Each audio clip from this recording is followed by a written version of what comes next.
Next बात करते हैं थर्मोडाइनमिक्स की। थर्मोडाइनमिक्स में अपने को क्या करना है, राशियों की नीड, कौन कौन सी राशि के बारे में अपन बात करेंगे। प्रेशर, वॉल्यूम और टेम्परेचर। टेम्परेचर जो होता है परमताप को यूज में लेंगे, इनके मध्य जो संबंध होता है उन वो होता है स्टेट इक्वेशन के द्वारा दर्शा सकते हैं।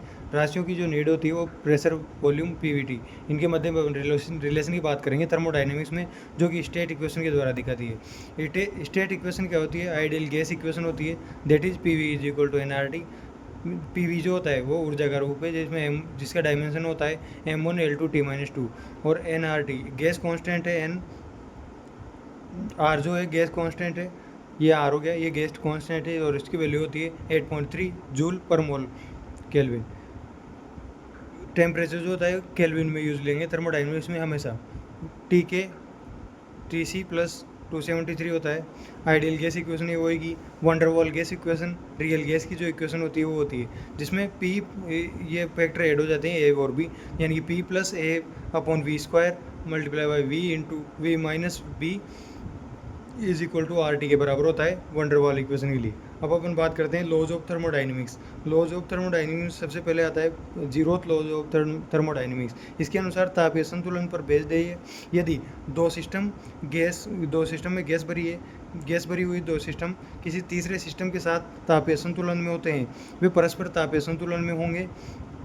तो कब तापीय संतुलन में तब होंगे जब तापांतर, उनका बीच में तापांतर जो होगा वो जीरो होगा, यानी कि T A is equal to T B is equal to T C होगा, यानी कि T A is equal to T C, T B is equal to T C, तो T A is equal to T B होगा। इस तरह से ये इसको कहता है कि दो सिस्टम है, T A minus T A is equal to T C, और टी बी जो टी सी के बराबर होगा तो T A is equal to T B होगा। ये कहता है जीरोथ लॉ ऑफ थर्मोडाइनमिक्स। इसके बाद बात करते हैं first law of thermodynamics. First law of thermodynamics की बात करें उससे पहले अपन कुछ टर्म्स की बात करते हैं। तो टर्म्स में अपन बात करेंगे ऊष्मा की। ऊष्मा क्या होती है, ऊष्मा के यानी कि क्यू होती है, इसकी यूनिट होती है जूल। CGS में कैलोरी, 1 कैलोरी 4.18 जूल के बराबर होती है। अप्रोक्सीमेटली 4.2 जूल के बराबर होती है 1 कैलोरी। पाथ फंक्शन है, ऊष्मा जो होती है पाथ फंक्शन होती है, डिपेंड्स ऑन पाथ पे डिपेंड करती है। सिस्टम को ऊष्मा दी जाए तो DQ जो चेंज इन ऊष्मा होगा वो प्लस होगा, यानी सिस्टम को ऊष्मा देंगे तो प्लस पॉजिटिव होगा। आंतरिक एनर्जी, ये तो हो गया ऊष्मा की बात, हीट की। ये होगी इंटरनल एनर्जी। इंटरनल एनर्जी जो होती है वो DU first is equal to DU second, यानी कि ये जो इंटरनल एनर्जी है ये फर्स्ट की, यानी कि कोई भी ये पाथ पे डिपेंड नहीं करती। कुल मिला के बात है कि अगर इस पाथ से भी या A से B तक जाएंगे और इस पाथ से A से B तक डायरेक्ट जाएंगे तो फर्स्ट पाथ और सेकंड पाथ दोनों में जो इंटरनल एनर्जी होगी वो बराबर होगी, यानी कि ये स्टेट फंक्शन है, पाथ फंक्शन नहीं है। ऊष्मा तो पाथ फंक्शन है लेकिन आंतरिक ऊर्जा पाथ फंक्शन नहीं है, स्टेट फंक्शन है। Depends on initial and final position only. इसका तात्पर्य निकाय के परमताप से होता है, यानी कि आंतरिक ऊर्जा को परमताप के रूप में देख सकते हैं अपन। सिस्टम का जो टेम्परेचर बढ़ेगा तो U आंतरिक ऊर्जा बढ़ेगी तो DU पॉजिटिव होगा। T कांस्टेंट होता है तो U भी कांस्टेंट होगा, तो DU is equal to zero हो जाएगा। आइसोथर्मल प्रोसेस के लिए DU is equal to zero हो जाएगा, यानी कि आइसोथर्मल यानी कि T कांस्टेंट होगा और DU is equal to zero हो जाएगा। तो DU is equal to DU is equal to UF minus UI के रूप में पता कर सकते हैं। इसके बाद अपन बात करते हैं first law of thermodynamics. First law of thermodynamics कहता है कि ऊर्जा संरक्षण पर बेस्ड है, यानी कि law of conservation of energy पर बेस्ड है first law of thermodynamics. System को दी जो ऊष्मा है वो पूर्णतया कार्य में चेंज नहीं होती है, कुछ यू के रूप में प्रयुक्त होती है, यानी कि सिस्टम को जो ऊष्मा देंगे वो पूर्णतया कार्य में परिवर्तित नहीं होगी, कुछ यू के रूप में होगी। इसलिए DQ is equal to DU plus DW, यानी कि DU प्लस PdV भी लिख सकते हैं। ये होता है फर्स्ट लॉ ऑफ थर्मोडाइनमिक्स। या फिर इसको DU is equal to TDS minus PdV भी लिख सकते हैं, जिसमें आंतरिक ऊर्जा फलन इसको बोला जाता है, यानी कि आंतरिक ऊर्जा फलन क्या होता है, DU is equal to TDS minus PdV, जिसको भी अपन बाद में विस्तार से देखेंगे नीचे की जहाँ पे एंट्रोपी की बात करेंगे या फिर थर्मोडाइनमिक्स पोटेंशियल की बात करेंगे वहाँ पे यहाँ पे देखने वाले हैं। ये हो गया, तो ये हो गया first law, DU is equal to TDS minus PdV, या फिर DQ is equal to DU plus PdV। इसके बाद इस पर बेस्ड थर्मोडाइनमिक्स के प्रक्रम कौन कौन से हैं, फर्स्ट लॉ पर बेस्ड वो है, तो कौन कौन से प्रक्रम होते हैं। आइसोथर्मल प्रोसेस होती है, उसमें T कांस्टेंट होता है तो DT जीरो हो जाएगा और DU भी जीरो हो जाएगा, तो DQ is equal to DW इसके बराबर, यानी कि वर्क डन के बराबर हो जाएगा। अत्यंत धीमा प्रोसेस है, आइसोथर्मल अत्यंत धीमा प्रोसेस है। एडियाबेटिक की बात करें तो एडियाबेटिक में क्यू ऊष्मा जो होती है वो कांस्टेंट होती है, डी क्यू जीरो हो जाएगा, तो D U is equal to minus D W होगा। इसे आइसो एंट्रोपिक भी कहते हैं, यानी कि इसमें एंट्रोपी चेंज जो होता है वो जीरो होता है एडियाबेटिक में, क्योंकि Q is equal to constant होता है। इसके बाद आइसोक्रोमिक की बात करें तो आइसोक्रोमिक में वी कॉन्स्टेंट होता है, तो D U is equal to zero, D V is equal to zero हो जाएगा, तो डी डब्ल्यू जो होगा वो जीरो हो जाएगा, तो पी डी वी भी जीरो हो जाएगा, तो D Q is equal to D U के बराबर हो जाएगा। इंटरनल एनर्जी में इंक्रीमेंट होगा इसके द्वारा आइसोकोरिक में इंटरनल एनर्जी में बढ़ोतरी होगी। इसके बाद आइसोबारिक की बात करें तो पी कांस्टेंट होता है। फर्स्ट लॉ ऑफ थर्मोडाइनमिक्स की इक्वेशन के अनुसार D Q is equal to P V plus D U plus P D V होगा, इस पर कोई प्रभाव नहीं पड़ेगा, सेम वही इक्वेशन होगी जो फर्स्ट लॉ ऑफ थर्मोडाइनमिक्स के in reference to isobaric process. इसके बाद बात करते हैं कार्नोट इंजन की अगर बात करें, इससे पहले कार्नोट इंजन से पहले फर्स्ट लॉ ऑफ थर्मोडाइनमिक्स के अकॉर्डिंग जो वर्क की बात हुई थी, तो वर्क की गणना कैसे करते हैं वो देखते हैं। तो work is equal to F into X होता है, तो P is equal to F by A होता है। ये दोनों इक्वेशन काम आएगी अपने, अगर फर्स्ट को सेकंड से डिवाइड करेंगे तो W upon P is equal to A into S is equal to V के बराबर होगा, यानी इसके वॉल्यूम के बराबर होगा। तो इसका W is equal to P V के बराबर हो जाएगा, तो इसका डायमेंशन हो जाएगा M one L two T minus two, और अगर पी कांस्टेंट होगा तो D W P D V के बराबर हो जाएगा, और पी अगर चेंज होगा तो D W P V two minus V one के बराबर हो जाएगा। इस तरह से इसको गैस को दबाएंगे तो ये डेल वी हो जाएगा, इसमें चेंज इन वॉल्यूम, और ये इसका प्रेशर हो जाएगा। इसके बाद पी अगर चेंज होगा, ये तो हो गया D W is equal to P D, ये तो पी कांस्टेंट के लिए तो D W is equal to P into D V हो गया, यानी D W is equal to P V two minus V one, और जो पी डी वी है इसको वर्क डन, यानी कि पी वी ग्राफ में छायांकित भाग का जो एरिया होता है वो वर्क डन के बराबर होता है अगर पी कांस्टेंट होगा। इसके बाद पी अगर चेंज होगा तो उसमें इंटीग्रेशन के द्वारा अपन वर्क डन पता कर सकते हैं इस तरह से, V1 से V2 पी डी वी दो इंटीग्रेशन। गैस का प्रसार होगा तो वर्क डन पॉजिटिव होगा, गैस द्वारा जो वर्क डन होगा वो पॉजिटिव होगा, और गैस का अगर संकुचन होगा तो गैस पर कार्य किया जाएगा तो W नेगेटिव हो जाएगा। इस तरह से वर्क डन की बात होगी। अब अपन बात करें कार्नोट इंजन जो होता है उसकी बात करें तो सभी ये इस तरह से प्रोसेस होती है। इसमें सुचालक ये जो वॉल होती है वो कुचालक होती है, सुचालक होती है। 4 भाग होते हैं कार्नोट इंजन के। ये हो गया पहला पिस्टन, ये सेकंड हो गया ये भाग, ये एनसीसी हो गया, ये सिंक हो गया, ये सोर्स हो गया, ये गैस भरी रहती है सिलेंडर के अंदर पिस्टन में। गैस द्वारा कार्य होगा तो पॉजिटिव होगा, गैस पर कार्य होगा तो नेगेटिव होगा। इसमें 4 भाग इस तरह से होते हैं। ये जो सोर्स होता है इसकी जो सभी दीवारें होती है वो कुचालक होती है, गर्म करने पर उच्च ताप इसमें दिया जाएगा।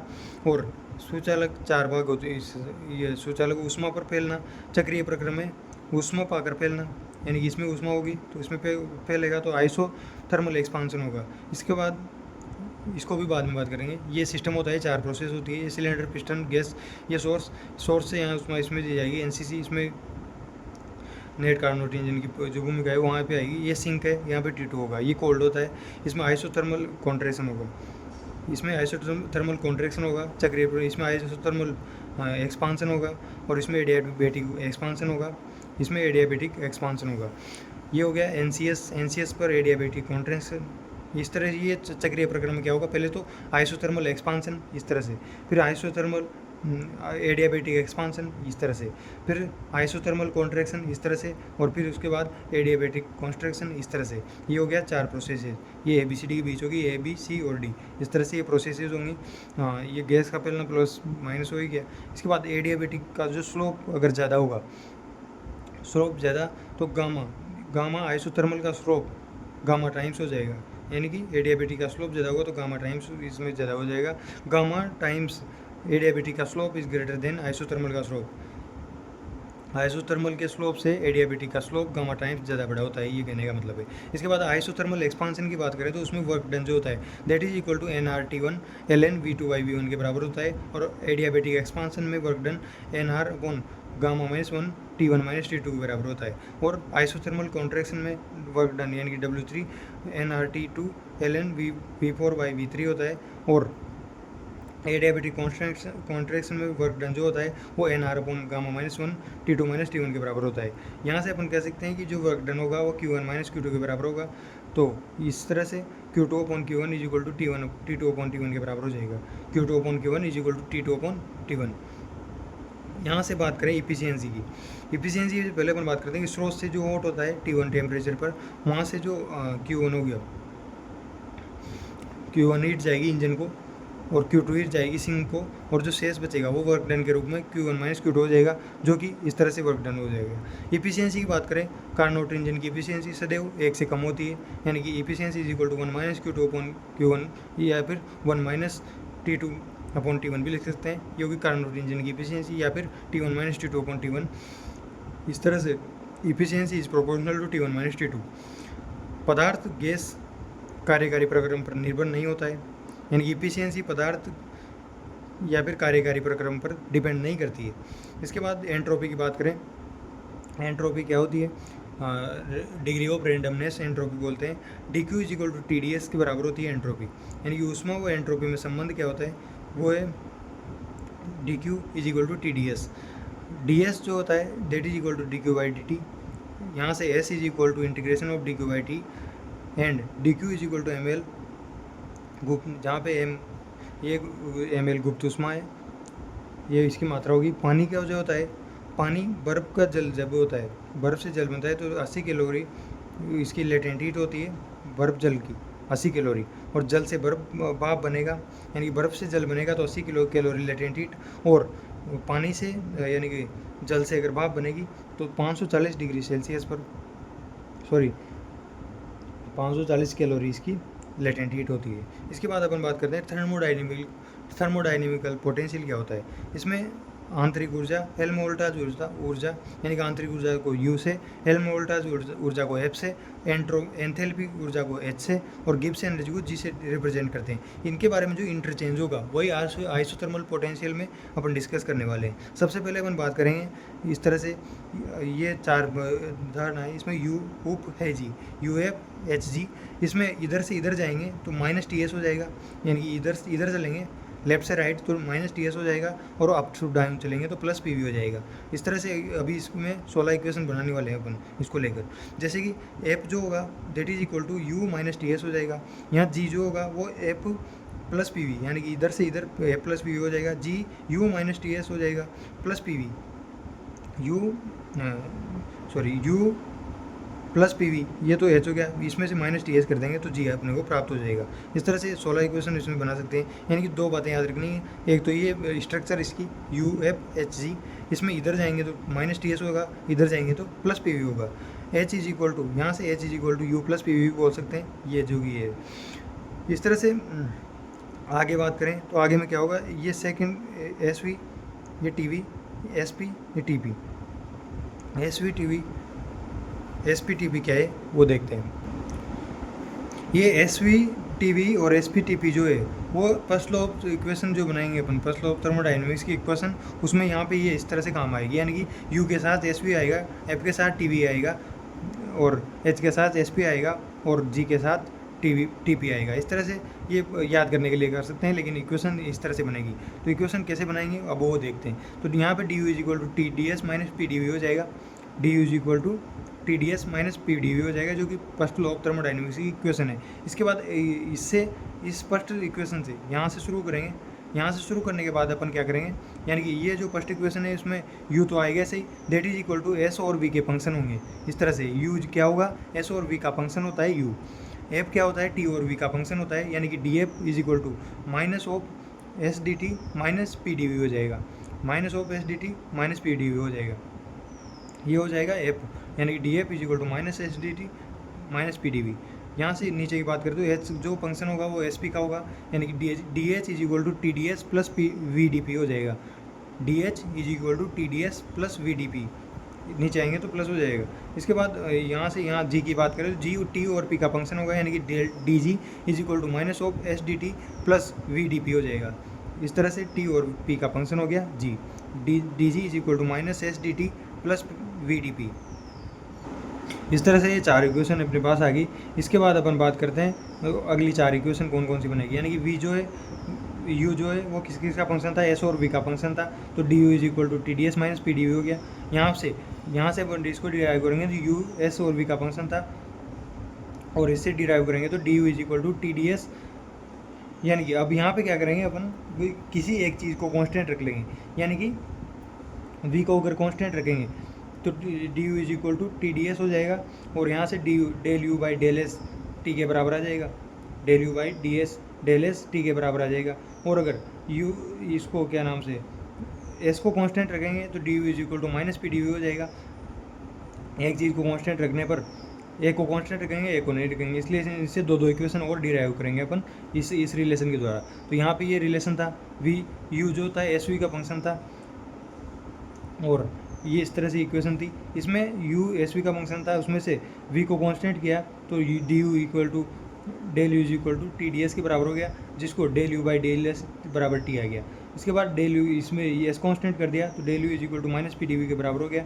तो यहाँ से del U by del V जो है वो अपने del U by del V that is equal to minus P, ये हो जाएगा। इसके बाद एफ जो है वो टी वी का फंक्शन था, तो D F is equal to minus S D T minus P D V हो गया। तो यहाँ से D F by D T जो del F by del T minus S के बराबर हो जाएगा, इसको कांस्टेंट रखने पर, पी को कांस्टेंट रखने पर। और अगर टी को कांस्टेंट रखेंगे तो del F by del V minus P के बराबर हो जाएगा, इस तरह से। इसके बाद एच जो होता है वो एस पी का फंक्शन होता है, तो del d H is equal to T D S plus V d P होता है। तो यहाँ से अगर पी को कांस्टेंट रखेंगे तो del H upon del S is equal to T हो जाएगा, और एस को कांस्टेंट रखेंगे तो del H upon del P V के बराबर हो जाएगा। यहाँ से जी जो होता है वो टी और पी का फंक्शन होता है, तो d G is equal to minus of S D T होता है प्लस वी डी पी होता है। तो यहाँ से अगर एस को कांस्टेंट रखेंगे तो del G by del T minus S के बराबर आ जाएगा, और पी को कांस्टेंट रखेंगे तो del G by del P V के बराबर आ जाएगा। इस तरह से ये 16 इक्वेशन अपन ने डिराइव कर ली, ये प्रोसेस। इसमें सबसे महत्वपूर्ण बात ये है कि अपने को दो चीज़ें याद रखनी है, एक तो यू एफ एच जी, इसके बाद दूसरी चीज़ इधर जाएंगे तो माइनस टी एस होगा, इधर जाएंगे तो प्लस पी वी होगा। इसके बाद ये जो प्रोसेस है इसमें दो ये और है S V T V S P T P, इस तरह से याद रखनी है। ये इसका एस वी फंक्शन होगा, ये टी वी, ये S P T P, S V T V S P T P. इसके बाद बात करें थर्ड लॉ से पहले डी एस जो होता है वो एस एफ माइनस एस है, यानी फाइनल और इनिशियल का जो एंट्रोपी होती है उसका डिफरेंस डी एस होता है। रिवर्सिबल प्रोसेस के लिए डी एस जीरो होता है, और इरिवर्सिबल प्रोसेस के लिए डी एस जीरो से बड़ा होता है। इसके बाद थर्ड लॉ ऑफ थर्मोडाइनमिक्स की बात करें तो किसी भी प्रोसेस थर्मोडाइनमिकल प्रोसेस में परमताप टी का मान कभी भी जीरो नहीं हो सकता। ये थर्ड लॉ ऑफ थर्मोडाइनमिक्स है कि टी का मान कभी भी जीरो नहीं हो सकता है, T is equal to zero kelvin, ये पॉसिबल नहीं है। प्रिंसिपल क्या कहता है, एंट्रोपी चेंज एंड टेम्परेचर परमताप पे डिपेंड करता है। इसका प्रिंसिपल क्या है, एंट्रोपी चेंज और परमताप है, थर्ड लॉ ऑफ थर्मोडाइनमिक्स का। इस तरह से थर्मोडाइनमिक्स का ये समरी होगी।